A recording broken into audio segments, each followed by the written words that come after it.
Luke Darcy joins us. He's going to call the action with the Bristol man, Brian Taylor.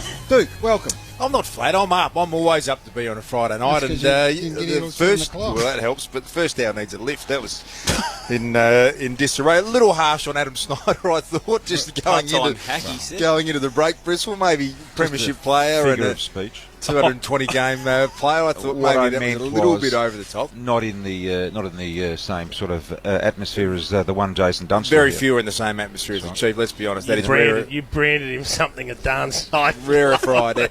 I tell you what, perhaps a little loose. I agree with the idea of trying to create send-off games for players. I think that's got out of hand a little bit. And I have got an issue. I've got an issue with players that so focused on personal milestones that they are doing everything they can, playing on extra years almost, and then name names, retiring mid-year. Name names. This is now. This one's been discussed. All niceties have gone out the window. All right, let's do it then, because I thought what happened this year with Kane Corns retiring, getting to 300 games, and that season was alive at that stage. He was fit. I thought he was playing reasonable football.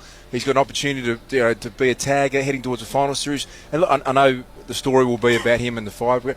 Don't take on the year if you're not prepared to see it through. And you know what? Even if you had to go back and play in the Sandfield maybe they needed you in round 20 to step up as a fit player who played there. So I just think, why do you have to get on to 300 games? You finish on 299. You finish on nice strong stuff from you. Kane Corns has got an Eddie Maguire-like radar for when people speak about him. So one will come back over the line. Yeah, you will get a text tonight, does. And the other one is those that announce their retirement before the end of the season, knowing that they'll get the a partial send-off game. Like who? Name names? Well, there are lots of them, Gary. There's one in every game this weekend, just about. Who have retired? Who have announced their retirement. For instance, Geelong tomorrow. Yes, they've got some champions retiring. They do it for the supporters, BT, as much as they do it for themselves. I would like to see, and I'm in Lee Matthews and Mick Malthouse's field here, and that is, announce your retirement after the game. When it's the other way, why do you need the support of everyone to say, So classic example, Brian, of what you're talking about would be Brent Staker, who's going to play the last game for Brisbane as a send-off, and it's his second club. And why do we need to know the stakes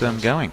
Well, they need players, so he was always going to play. But anyway, this whole thing, they're demanding TV time, and I don't like these guys demanding TV time. It's about the club wanting to celebrate their contribution. It helps them market the game. It might drag an extra 5,000 through the gates, which helps the bottom line. Tell you what, ask their teammates whether they want to stand there and form a guard of honour. I'll tell you, they'd absolutely bored Crapless with some pikelet coming through and going, yes, thank you, I'm a champion. Just get off the ground and shake his hand inside the rooms. In context, I like what Dustin Fletcher, who can do what he likes at that stage of his career, no problems at all. Yep. But I like to. He said, I refuse to play unless I can make a meaningful contribution. And to me, that is the essence. It's why I've never understood Test cricket and holding on declarations to get someone to 100. Or in team sport, there is only one thing that rules, and that is how can you help the team. And it doesn't matter what stage of your career you're at. It's got to be 100%. So you didn't like Cozzy and who was the other St Kilda player that they got to the line and Cozzy got out and killed. I've got a huge amount of sentiment left in me for that game. I think you always, if you've had a 10-year career, you've had a great opportunity for the fans to celebrate, and you've got great. And I always feel like I'm always indebted to the place that gave me 13 or 14 years to run over. I feel like my responsibility is to go back and help there, not what do they owe me. We are detracting from the real greats in our game by giving these others a send-off. The guard of honours, I'm with you. Yeah, the whole thing. Just the whole thing. Just leave it for the real top-end players. So it's Chief and about three others in your book. No.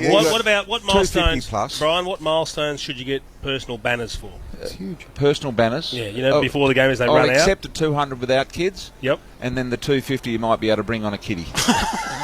All right, but just one. Don't be hunting too many out there because we've seen they a few this year. They have to be your own child? We did experience just a few weeks ago, who was it, Dust? I forget now, but someone ran out with a kid that wasn't even theirs and took a kid through the banner and he said, whose is this kid? It's not mine. It was his nephew, I think. Hilarious.